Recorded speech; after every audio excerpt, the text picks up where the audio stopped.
We're back live from the Illinois State Fair. It is Springfield's Morning News. I'm Greg Bishop on 92.7 WMAY. I think I'm going to have to get some sunglasses. The sun's coming right in our face here as we broadcast across from the North American Midway, right catty corner here at the Reich Pavilion for the WMAY booth, where we've been broadcasting all week, and we'll be here all week because the weather looks absolutely gorgeous for the Illinois State Fair. You're talking a few clouds throughout the day today, but the high of 81. Sunny tomorrow as well, but today is Ag Day. Not only do you have Willie Nelson on stage at the grandstand later on with El King, you've got all kinds of Ag Day events. And to talk about agriculture in some more detail, Illinois Farm Bureau President Richard Guebert joins us. Rich, thanks for taking time with us here at the Illinois State Fair. A gorgeous day and all kinds of events lined up. Good morning. Well, good morning, Greg. It's always a pleasure to visit with you and your listeners out in Radio Land. And, what a great day here at the fair. There's many times it's not this pleasant. Yeah. On the fairgrounds. Well, I've experienced fairs where there's been flooding. I've experienced fairs where people had to rush indoors because of possible severe weather.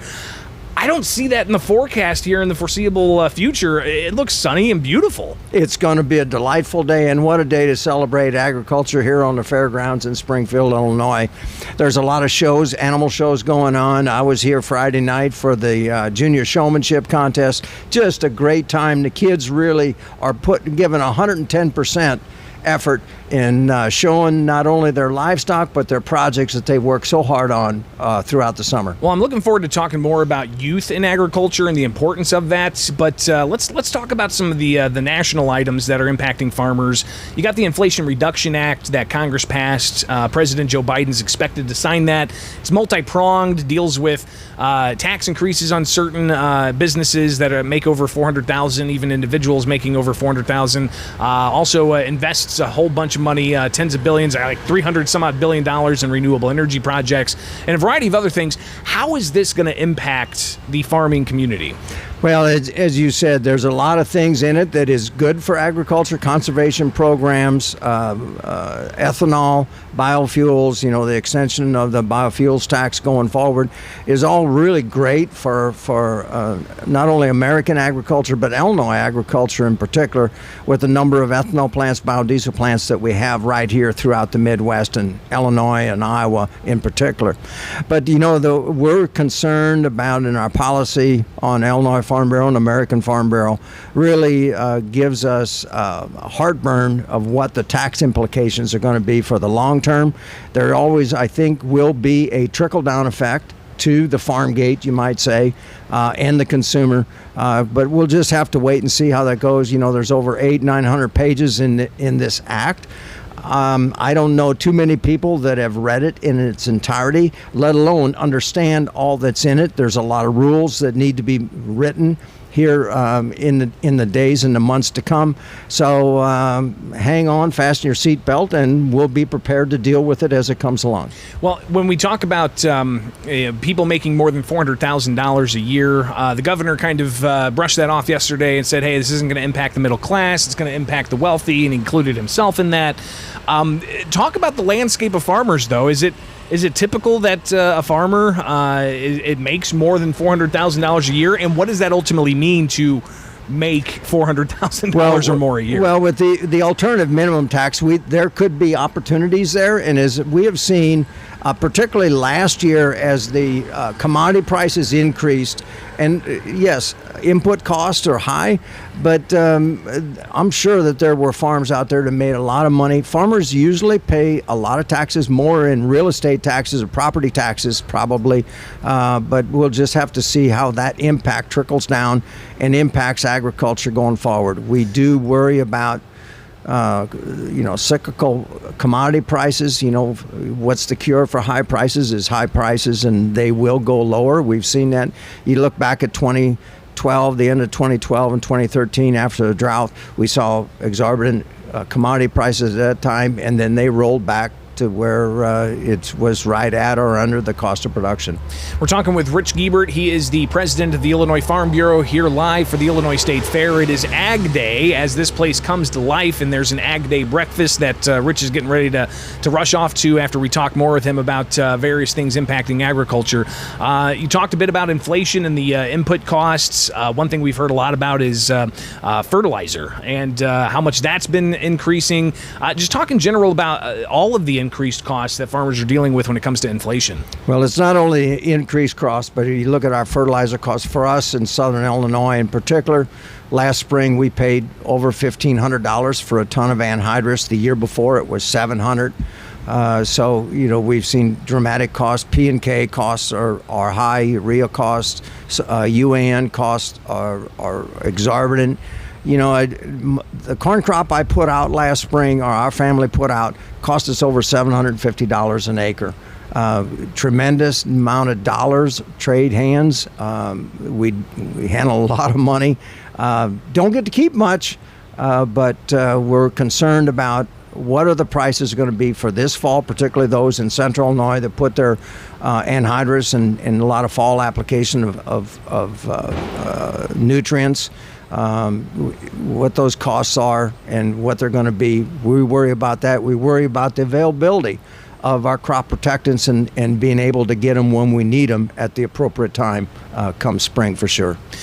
Rich, something else that we definitely need to touch on is youth farming, and it's an issue that has been kind of perennial. How do we get more young people into the farming industry? And with all of the increased costs and even increased interest rates, it's got to be a high hill to climb if you're a young farmer looking to get into the industry. Absolutely, and it is tough. We've always had concerns. We've relayed that to the Secretary of Agriculture, to our legislative leaders in Springfield or in Washington, D.C. when I was there the first part of July for American Farm Bureau board meeting.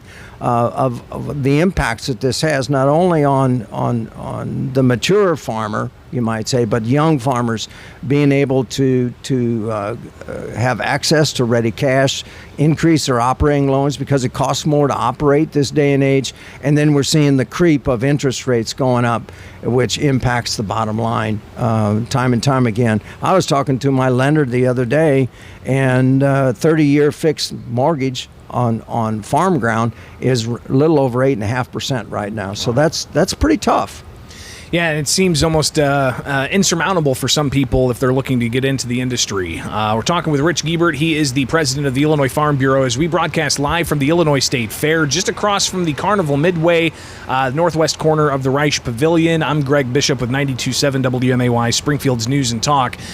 Rich, something else, too, that's impacting farmers is an herbicide that the EPA has looked at, and they've given all kinds of different rulings over the past few years. For those of us who are lay people, so to speak, in the farming community, what does this mean exactly for farmers that may be using this herbicide? Well, it was announced earlier this spring. U.S. EPA is going to re-register or looking at re-registering the herbicide called Atrazine. They announced that they were going to lower the restricted level of Atrazine from 15.1 parts per billion to 3.4 parts per billion, and that really limits the access and the availability to agriculture to use this product. This product is an old product that we've worked with for years. We've used conservation practices, grass waterways, and that to meet the guidelines under the nutrient loss reduction strategy going forward. And I think farmers, for the most part, respect it, and we learned how to deal with different products that we use on our farms. I was talking to my counterpart from Louisiana who raises a lot of sugar cane. If they lose the registration of Atrazine, they are going to be severely impacted, as that's one of the products that they've used for years and one of the only products that they use in the production of sugar cane. Rich, would you be able to stick around for one more segment till 8:30? I'll do my best. I'll do my best. because I want to talk. Well, you know what? Maybe we just hold off on the break just a little bit here and talk about energy, because this is something that's impacting every sector. You've got concerns of rolling blackouts that have been raised, and it's not just keeping the lights on at the farm and keeping the equipment on to make sure that large livestock operations have the sustaining ability to keep those operations going.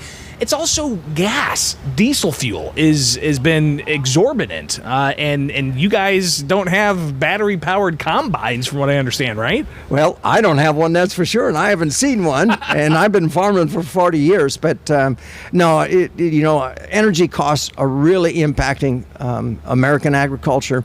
Our diesel fuel cost the 1st of March was right around $3 a gallon.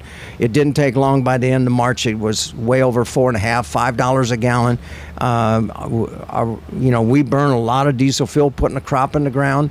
We're almost a 100% no-till, so we try to do what we have to do. But you're absolutely right. And livestock operations need electricity. You hear comments from Ameren, Illinois in particular, says there could be rolling brownouts or blackouts.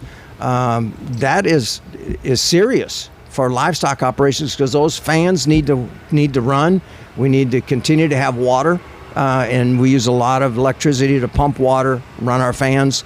You look on the grain side.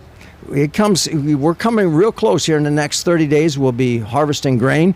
We have to dry the grain. The availability of natural gas or LP gas to dry, electricity to run our dryers and our fans.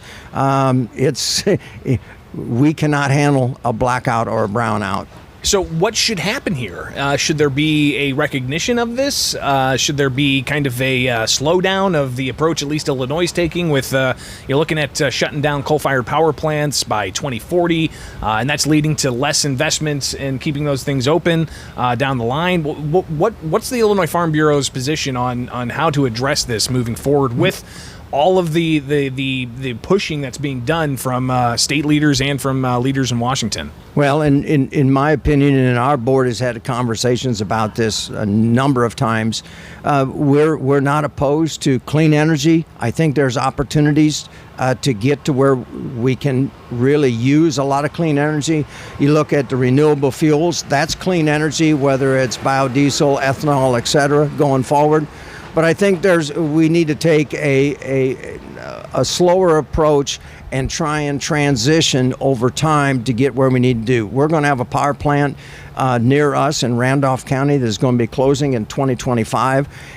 We've seen our electric rates jump from 6 and 7 cents a kilowatt to 22 cents a kilowatt hour, which really, again, the energy cost on our bottom lines really impacts of what we do and how we do it.